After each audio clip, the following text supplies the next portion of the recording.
Hi, welcome back to Mike's Diabetes World. Okay, shall we take a look and see how things are going? I'm 8.4, not tight controlled, but I'm in the controlled parameters. Okay, calibration is pretty well up to date. I'm still green. I have 0.75 units of insulin left, and we'll be rolling right along. Okay, time and range 99%. With above, I didn't go above all day yesterday, so that is a below is 1%. 7.2 is a normal blood sugar. So, all in all, a pretty good deal. Today I called our talk on souls. Not that kind of souls. We're going to take a look about feet. Stay tuned and we'll be right back.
This channel is provided for informational purposes only. Contact your physician for any diagnostic or treatment plan. Okay, one of the pillars of care for any diabetic is feet. For years after I was first diagnosed, it was, oh, you're going to lose a leg. My friend or my grandmother had diabetes and she lost a leg. And at first it kind of irked me, and then I heard it so often that it didn't really bother me anymore. But keeping yourself under control is one way to make sure that you don't lose any sort of limbs. The second way is to make sure that you check your feet. Now,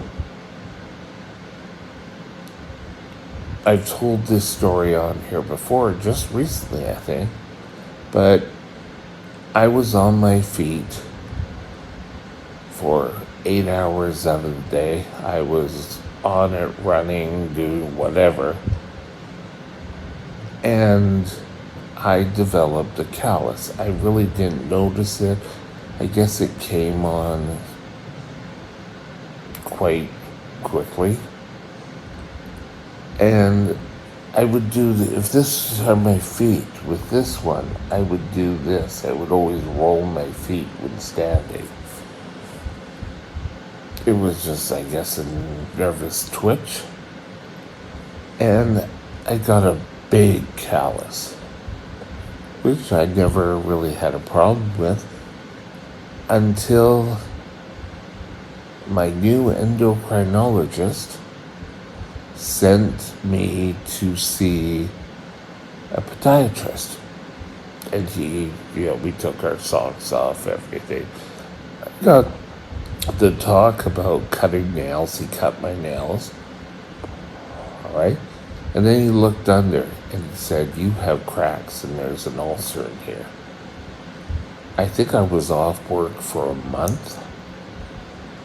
I was on crutches. Me and crutches do not agree.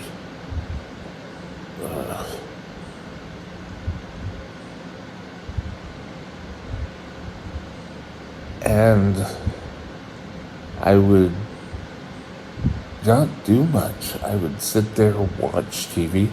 YouTube really wasn't around, so I couldn't really even do these vlogs. And back then, I probably didn't have the experiences I have now. Well, you never do, do you? But he says, you have to check your feet. So I'm now in a routine, maybe not every day, every couple of days, we check the bottom of my feet. There's nothing there right now, like no cracks, no ulcerations. I got into a habit of stubbing my toes. And yes, one of the complications I have is I have no sensation down there. So I would stub my toes, they get bloody and a little bit infected, and they would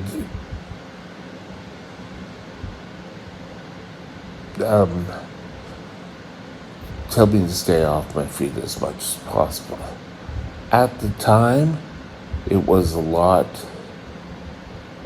better than with crutches because I was in my chair at the time, and it worked out for the best. So they had to treat, and it was a tedious process. I was not working at the time, so it wasn't an issue. It sketches. So keeping yourself under control is vital. First step. Second step, if you notice any problems with your feet originally, a callus, if the callus is not cracked, a little sort of trick, and you could go to the pharmacy and get a high urea cream. Some people had suggested Vaseline petroleum jelly on there. The urea cream, slather it on, like I'm talking quite thick, and then put a plastic bag on it and a sock just as you go to bed. You'll wake up, your callus will become softer. Do this a couple of days, and take a couple of days break. Then if it's still needed, come back. I would do it every occasionally, and would wake up with softer skin feet. You also need to be aware what condition your skin is. Now, I've recently gone through being a little dehydrated, and your feet also get dehydrated. So that's when cracks and sores can start. If you stub your toe, you should make sure everything's okay. People tend to think I was a little paranoid about my feet. Oh, you gotta watch, And I would, and I still have 2 feet. And hopefully I will keep having my 2 feet. So make it a point of your daily plans. When you go to bed, check your feet before you go to bed. If you're after a shower, when everything's soft, clean, check. Make sure you are wearing socks. Now, you want to make sure that your socks are made of material that wicks moisture away. You don't want to keep it close to your feet, because then something we haven't discussed yet, infections, cellulitis, and that can creep in. A lot of times cellulitis can get into your finger beds, so the same can happen to your toes. In fact, one time my finger started hurt, looked down and it was red. Washed it, kept an eye on it. The next day it was up to my knuckle. And I washed it again and I guess played with it, and eventually popped and stuff came out of it. Let's just call it that. And then after that came out, it started to heal on its own. But if it doesn't, keeping things like first aid cream, like what is it called? I could see it. It starts with a P. Polysporin available. And you should have that in your medicine chest. Also, you should have the urea cream I'm speaking of. You want to just use creams and lotions that allow your body to hold on to moisture. Not only the feet, but anywhere else. A good full-length mirror could probably help you take a look at the bottom of your feet. Handhelds, there's always a problem getting it in the right direction. I had one person, or I went to a diabetic class with this person, and they said they had a mirror that they leaned up against the wall, and then this allowed them to see their feet. I always thought, yeah, that sounds like a great idea, but with my luck, I'd probably just destroy it. It would break. So, keeping your feet happy. Make sure you have socks that fit well. You don't want a whole bunch of baggy socks that are going to fold over on itself. You're also going to want to make sure you get socks that are well made and well suited for your foot. In fact, I had my podiatrist send me to a place to get shoes made for me, and they were pretty good shoes. I wore them for years. So, keep your feet happy. Any sort of problems down on your feet, get checked with your doctor. Now, I'm going to give you one more sort of story. I got, at the time, which was they classified me as a stress fracture in my foot. I was put into a cast, and when it came time for my cast to be removed,